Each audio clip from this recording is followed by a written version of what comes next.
안녕하세요. 오늘 주제는 관세 전쟁입니다. 제목을 정해봤는데요. 제목은 이빨 꽉 깨물자 이제 시작이다입니다. 좀 과격한데 오늘 방송 끝까지 보시면 진짜 과격한 건 제목이 아니라 미국이다 이런 생각 드시지 않을까 합니다. 우선 관세부터 시작하겠습니다. 트럼프가 하도 이거 던졌다가 저거 던졌다가 하니까 무슨 관세가 있는지도 헷갈립니다. 관세는 크게 네 가지 종류입니다. 이게 국제법적으로 구분된 관세 종류는 아니고요. 편의상 구분한 겁니다. 이름만 봐도 대충 짐작이 되죠. 보편관세는 미국에 수입되는 모든 상품에 관세를 부과하겠다는 뜻이고, 국가별 관세는 수출국에 따라서, 품목관세는 국가를 불문하고 특정 품목에 관세를 붙이겠다는 뜻입니다. 상호관세는 대상 국가의 여러 상황을 감안해서 부과하는 관세죠. 상품별, 기간별 여러 종류가 있습니다. 하나씩 보겠습니다. 보편관세는 사실 선거 구호 이상의 의미는 없어 보입니다. 실현 가능성이 낮죠. 어떻게 미국 같은 나라가 모든 수입품에 관세를 매깁니까? 이 보시는 게 트럼프 취임 보름 전에 나온 기사인데요. 워싱턴 포스트 단독 기사예요. 제목을 보시면 트럼프 보좌진 보편관세 한 가지 중요 변경의 준비. 모든 국가에 적용될 관세 계획을 세우고 있지만 중요한 수입품만 포함하겠다고 복수의 핵심 관계자가 말했다. 사실상 보편관세가 아니란 얘기죠. 패스. 다음은 국가별 관세입니다. 이건 현실화됐죠. 잘 아시다시피 캐나다, 멕시코에 25%, 중국에 10% 관세 부과했습니다. 이게 백악관 발표인데 품목에 대한 언급은 없습니다. 그냥 해당 국가로부터의 수입품 이렇게 돼 있죠. 이것도 참 어처구니 없는 일입니다. 다음은 품목별 관세죠. 이것도 실행됐습니다. 지난달에 철강, 알루미늄에 관세 25% 행정명령에 서명했습니다. 앞서 국가별 관세엔 품목이 없었고 여기 품목별 관세에는 국가에 대한 언급이 없죠. 전 국가에 해당하는 보편관세 성격의 품목별 관세입니다. 이건 좀 자세히 봐야겠죠. 한국 철강 알루미늄 역시 여기 포함됐습니다. 원래 한국에서 미국으로 수출하는 철강은 쿼터제라고 해서 수출 물량 한계가 있었습니다. 트럼프가 2018년에 철강 관세 25% 부과한다고 했는데 정부가 협의를 해가지고 관세 대신에 수출 물량을 줄이겠다고 협상한 겁니다. 수출 물량 30% 줄이고 관세는 없었던 이야기로 합의가 됐습니다. 이번에 트럼프가 그 약속을 깨고 관세 25%를 다시 부과한 겁니다. 한국 쿼터제 물량이 263만 톤 정도 된다고 하고요. 이게 미국 전체 철강의 10% 정도 된다고 알려져 있습니다. 한국 철강업계 대응도 다뤄봐야 되는데 오늘 할 얘기가 많아서 다음번에 보겠습니다. 품목별 관세에서 또 살펴봐야 하는 건 추가 품목입니다. 트럼프는 이미 자동차, 반도체, 의약품을 언급했어요. 아시겠지만 한국 주력 수출품이 줄줄이 포함되는데 곧 발표가 예상되니까 나오면 자세히 살펴보시죠. 상호관세, 이게 제일 큰 문제입니다. 상호관세는 상대국의 관세 수준, 비관세 장벽, 그러니까 수출 보조금이나 위생검역, 수입 제한 조치 같은 걸 검토해서 부과한다는 겁니다. 30개월 이상 미국산 소고기 수입 금지 같은 조치, 이런 걸 같이 검토한다는 거예요. 검토 주체는 당연히 미국이죠. 트럼프가 지난 의회 연설에서 한국이 미국에게 4배의 관세를 부과한다고 몇 번이나 말했죠. 근데 사실 무근이었어요. 자기들 나름대로 기준이 있다고 하겠지만 상호관세를 부과받는 나라가 내용에 동의할 가능성은 별로 없습니다. 트럼프가 매일 상호관세를 언급하면서 전 세계를 압박하고 있습니다. 발표일은 다음 달 2일이에요. 질문을 하나 해보겠습니다. 관세 자체가 목적이냐? 아니면 미국이 원하는 바를 이루기 위한 수단이냐? 어떠신가요? 미국이 관세를 때리고 원하는 바를 들어주면 낮춰주거나 무효화하는 거 아니냐? 이런 생각이 들죠.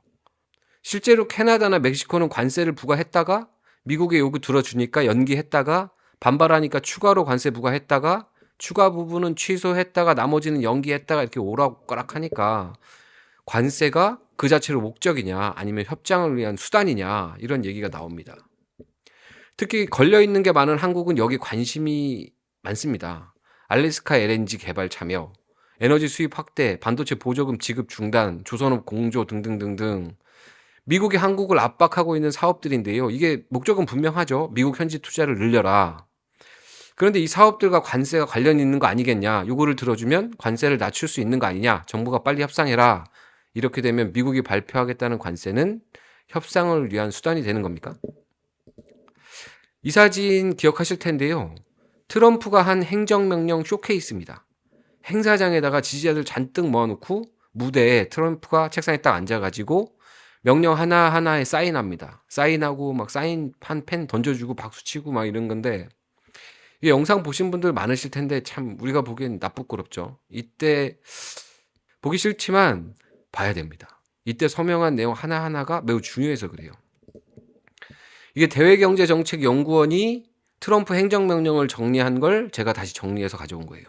글자가 좀 많은데 줄일 수가 없습니다. 하나하나 다 중요해요. 우선 행정명령을 하달받은 기관부터 보시죠. 상무부, 재무부, USTR. 우리로 치면 산업통상자원부, 기재부, 통상교섭본부 이렇게 되는 겁니다. 내용을 보시면 무역적자 원인을 조사하고 경제, 국가 안보에 대한 영향을 조사하고 글로벌 추가 관세 등을 해결할 방안을 공고하라. 외국의 불공정 무역 관행을 파악해 해결 방안을 공고하라. 2026년 7월로 예정된 USMCA, 그러니까 미국, 멕시코, 캐나다 공개협의 협차 절차 개시, 이거는 우리랑 상관없으니까 빼더라도요. 기존 무역협정 검토 및 상호 호혜적 수정안 권고, 한미 FTA를 수정하도록 권고안을 만들라는 거죠. 양자 또는 분별 무역협정을 위한 새로 체결한다는 거고요. 외국의 미국 시민 기업에 대한 차별적 세금 부과 여부 조사, 이것도 유럽과 미국에서는 꽤 중요한 쟁점. 온라인 플랫폼에 대한 세금 부과를 지금 유럽이 하고 있으니까요. 외국 관세 및 그 밖의 무역 관련 수입을 징수하는 대외수입청 설립, 요거 요즘 핫하죠. 국세청이 아니라 대외수입청을 하겠다. 보시면 어떠신가요? 관세의 진심이다, 이런 느낌 오십니까? 저는 약간 그렇거든요. 대통령이 행정명령으로 이걸 준비하라고 지시한 겁니다. 미국 재정통상 전 부처가 국가 하나하나를 분석하고 방안을 만들고 있겠죠. 뭘 위해서? 관세를 위해서. 근데 관세가 단지 협상 수단일 뿐일지, 이게 협상의 여지는 있겠지만 어디까지나 여지일 뿐이지 관세 자체를 무력할 수는 없겠다는 생각이 듭니다. 관세는 이제 현실이다. 트럼프도 그렇게 말했어요. 관세는 협상의 수단 따위가 아니다. 목적 그 자체다. 뉴욕타임즈 보도인데요. GM, 포드, 스텔란티스, 그러니까 미국 완성차 3사 CEO와 통화해서 이렇게 말했다는 거예요. 미국 완성차 회사들이 멕시코하고 무역을 굉장히 많이 합니다. 자기네 공장이 다 멕시코에 있거든요. 다는 아니고. 그러니까 인건비가 싸니까 공장을 멕시코에 많이 지었는데 FTA로 무관세이기도 했고요.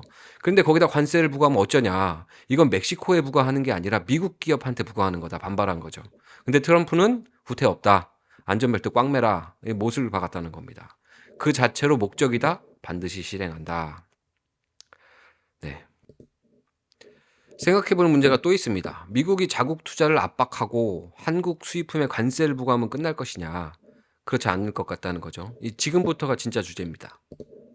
아까 봤던 거랑 같은 편인데요. 트럼프가 서명한 행정명령 목록. 제가 눈에 띄라고 강조를 좀 했습니다. 행정명령 제2조의 2, 재무부, 주요 교역국 통화정책 검토 및 환율 조작 대응 방안 권고. 나머지는 다 관세 관련된 명령인데 저것만 유독 다른 얘기입니다. 환율은 이 지시에 다 걸려요. 주요 교역국이고요. 환율 조작까지는 아니지만 관찰 대상국입니다. 작년 11월이죠. 바이든 정부 말기에 미국이 한국을 다시 환율 대상 관찰국에 올렸습니다. 동아일보 기사 보시면 7개 환율 관찰 대상국 중에 이번에 새롭게 추가된 곳은 한국뿐이다. 중앙일보 기사 보면 트럼프 2기 출범에 맞춰 풀어야 할 경제정책 방정식의 난이도가 한층 높아졌다. 조선일보 트럼프 2기 정부가 한국을 압박하는 수단으로 활용할 수 있다는 우려가 나온다. 관세 다음은 환율입니다. 그냥 환율이 아니고요. 미국에 유리한 환율이죠. 간단한 경제 상식, 경제 산수 한번 해보시죠. 미국 회사 포드가 차를 만들어서 한국에 1,000만 원에 판다고 하죠. 100대 팔면 10억. 10억 원을 달러로 바꿔서 미국 본사에 송금을 할 겁니다. 환율이 1,400원이라고 하면 10억 나누기 1,400, 대략 71만 4천 달러가 됩니다. 이 돈을 미국으로 송금하겠죠. 환율이 100원 떨어져서 1,300원이 되면 똑같이 팔아도 10억 나누기 1,300, 76만 달러가 됩니다. 5만 달러가 늘었죠. 만약에 늘어난 5만 달러를 본사에 송금하지 않고 가격을 낮추면, 일테면 950만 원, 50만 원 낮추면 좀 더 팔리겠죠. 한 10대쯤 더 팔렸다고 치면 매출은 10억 4천만 원으로 올라갑니다. 환율이 1,300원이니까 10억 4천 나누기 1,300, 80만 달러. 환율이 낮아져서 가격을 조정하니까 9만 달러를 더 벌게 됩니다. 미국은 우리 원 달러 환율이 1,400원에서 1,300원으로 내려가길 원하겠죠. 그래야 유리할 테니까요. 환율은 관세에서도 똑같은 작용을 합니다. 현대차가 미국에서 $10,000짜리 차를 팔고 있습니다. 한 달에 100대를 팔고요. 100만 달러를 벌었어요. 환율이 1,400원이면 100만 달러 곱하기 1,400, 14억 원이 됩니다. 관세 10%를 부과하면 가격이 10% 늘어나죠. 판매량이 좀 준다고 가정해 봅시다. 달러 매출이 100만 달러에서 99만 달러로 줄어들어요. 원화 수입은 99만 달러 곱하기 1,400원 해서 14억 8천만 원이 됩니다. 근데 환율이 100원 올라서 1,500원이 됩니다. 달러 가격인 관세가 부과됐으니까 똑같겠죠? 판매량은 90대, 달러 매출은 99만 달러, 똑같습니다. 그런데 99만 달러 곱하기 1,500을 하면 14억 8천만 원이 돼요. 8천만 원 늘었죠. 이 8천만 원을 가격에다 부과해서 좀 낮추면 더 팔리겠죠. 10대쯤 늘어난다고 했을 때 원화 수입은 16억으로 오히려 늘어납니다. 관세를 때렸는데 환율이 100원 올라가면서 현대차 이익이 늘어나는 거죠. 환율이 바뀌면 관세 효과도 사라지는 겁니다. 이 너무 상식적인 얘기 산수를 길게 했는데요. 이 뉴스 보시죠. IMF 수석 이코노미스트 모리스 옵스펠드 UC 버클리 교수가 이렇게 말했답니다. 트럼프는 취임 직후에 관세 인상을 단행하겠지만 무역 적자 축소, 제조업 고용 확대 등 관세 인상의 목적을 달성하지 못할 것이고 이 같은 정책 실패를 만회하기 위해 달러 약세에 의존할 것이라고 전망했다. 그 아래 기사 보시면 오스펠드 교수 같은 사람이죠. 미국 정부는 달러 가치 절하라는 다른 수단을 선택하게 될 것이라며 이 시기는 관세 정책을 시행한 1년에서 1년 반 정도 될 것이라고 말했다. 관세 다음은 환율이다. 달러 약세. 약한 환율을 원한다는 건 알겠는데 사실 그게 그렇게 간단한 문제는 아닙니다. 환율은 우리나라 통화 대비 상대국 통화의 가치잖아요. 달러 가치가 높습니까? 아니면 원화 가치가 높습니까? 물어보나 마나죠. 게다가 달러는 기축 통화잖아요. 무역은 달러로 합니다. 해외에서 뭘 사든 달러로 결제를 해야 돼요. 전 세계 모든 국가가 그러니까 달러 수요는 많겠죠. 수요가 많으면 가격이 오르는 거죠.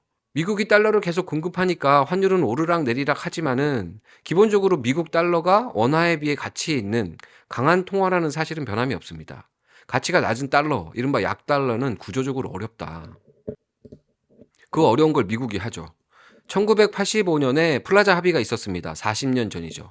그때 일본이랑 독일은 수출 전성기 제조업 최강국들이었습니다. 지금도 뭐 그렇지만 반면에 미국 경제는 나빴습니다. 그래서 미국이 영국, 프랑스, 독일, 일본 재무장관들을 뉴욕에 있는 플라자 호텔에 불러서 환율을 조작하자고 합의를 했습니다. 이게 말이 합의지 미국이 멱살 잡고 시킨 거죠. 이게 사진 오른쪽 끝에 타케시타라는 일본 재무장관인데요. 이 기분이 안 좋아 보이죠? 이게 플라자 합의 이후에 N달러 환율 추이입니다. 1달러에 260엔 하던 게 1년 만에 쭉 빠져서 120엔까지 내려가요. 반토막이 난 거죠. 한국으로 치면은 1달러에 1,400원 하던 게 700원으로 줄어들었어요. 그럼 수출 기업 매출도 반토막이 나겠죠? 아까 보신 것처럼. 이후에 일본 경제는 잘 아시다시피 잃어버린 20년이니 30년이니 하게 되고요. 미국 경제는 쭉 회복했습니다. 보도 보시면 관세 다음 카드는 환율 유력. 트럼프판 플라자 합의 오나. 트럼프의 다음 카드로는 환율이 유력시 된다. 트럼프의 정책의 무게 중심이 어느 순간 관세에서 환율로 옮겨갈 수 있다는 의미다. 트럼프 고일 관세로 제2의 플라자 합의 밀어붙일 듯. 어떠십니까? 느낌 싸하죠. 근데 플라자 합의 같은 경우 매우 폭력적인 일이잖아요. 이런 일이 잘 안 벌어져요. 플라자 합의가 40년 전인데 40년 동안 지금까지 저 정도로 폭력적인 달러 가치 절하는 없었습니다. 근데 상대가 트럼프잖아요. 그러니까 사람들이 혹시 트럼프라면 혹시 하는 걱정을 하는 거죠. 그런 일이 벌어질 거냐 안 벌어질 거냐 그건 저도 잘 모르죠. 관세 환율 그리고 또 있냐? 네, 또 있습니다. 제목이 트럼프 관세 다음은 점점점 100년 무이자 영구채 강매. 아래 부제는 미국 재정적자 줄이려 무이자 영구채 동맹에 억지로 떠넘길 구상. 이 정도면 깡패죠. 트럼프 정부가 100년 만기 미국 국채를 팔겠다는 계획을 세우고 있습니다. 게다가 이자가 0원이에요. 미국에 돈을 빌려주는데 100년 뒤에 받기로 하고 이자는 안 받습니다. 빌려주시겠습니까? 농담하는 게 아니고요. 일본도 우려를 하고 있습니다.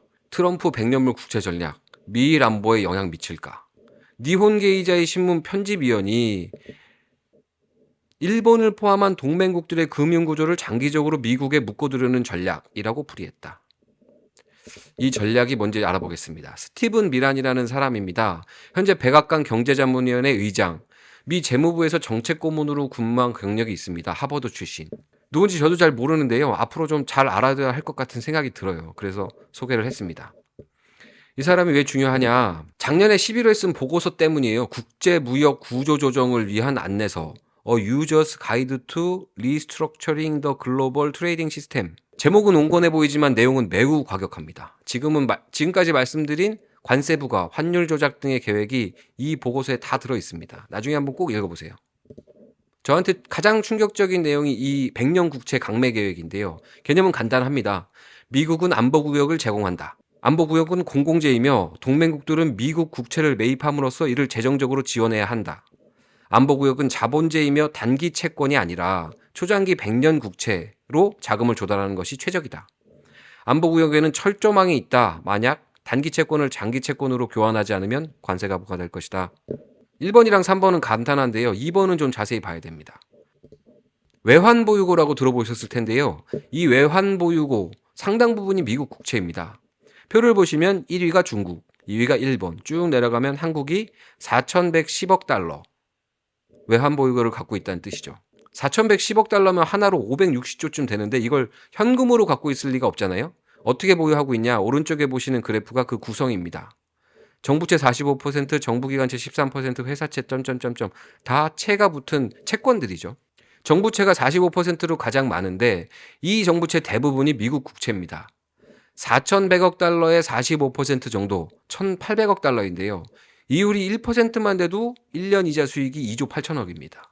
근데 이걸 무이자로 100년채로 바꾸지 않으면 관세를 부과하겠다. 이렇게 나오는 거죠.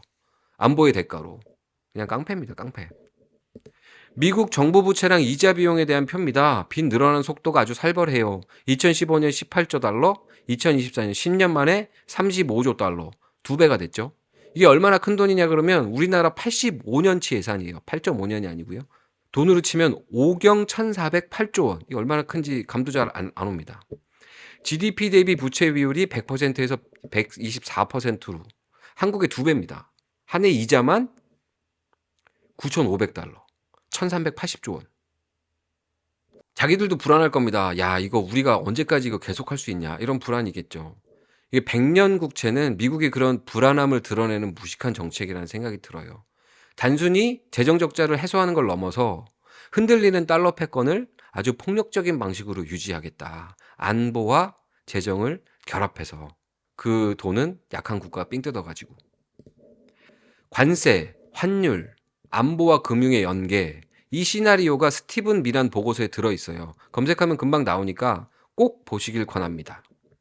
근데 이 안내서, 이 시나리오가 실행되는 거냐 궁금하실 텐데 사실 저도 궁금합니다. 근데 누가 확실히 말할 수 있겠어요? 중요한 거는 우리가 뭘 해야 되냐 이거겠죠. 전문가 의견 들어봤습니다. 지금 트럼프의 접근 방법은 지정치 경제적 접근을 하고 있는 거거든요.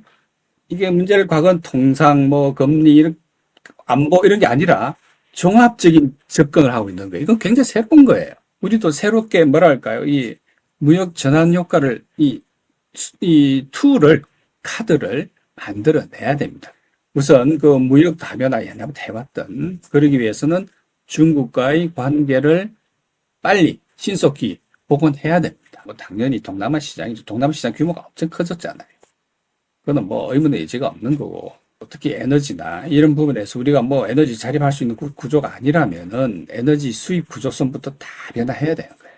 남북 관계가 안정돼야 돼요. 그래야지 미국이 생각하는 그 융합 정책에 있어서 안보의 가격이 떨어지는 거죠. 안보의 가격이 올라갈수록 우리가 통상에서 지불해야 될 코스트 비용이 늘어날 거 아닙니까? 이런 것들이 좀 시급히 만일 이제 대선이 있게 되면 추가로 새 정부가 이런 전략적인 타겟팅부터 점검을 새로 해야 됩니다. 종합적으로 보고 협상 카드를 만들어야 한다. 이렇게 요약되는 것 같습니다. 쉽지 않겠지만 철저하게 준비를 해야겠죠. 제가 준비한 얘기는 여기까지입니다. 긴 시간 들어주셔서 감사하고요.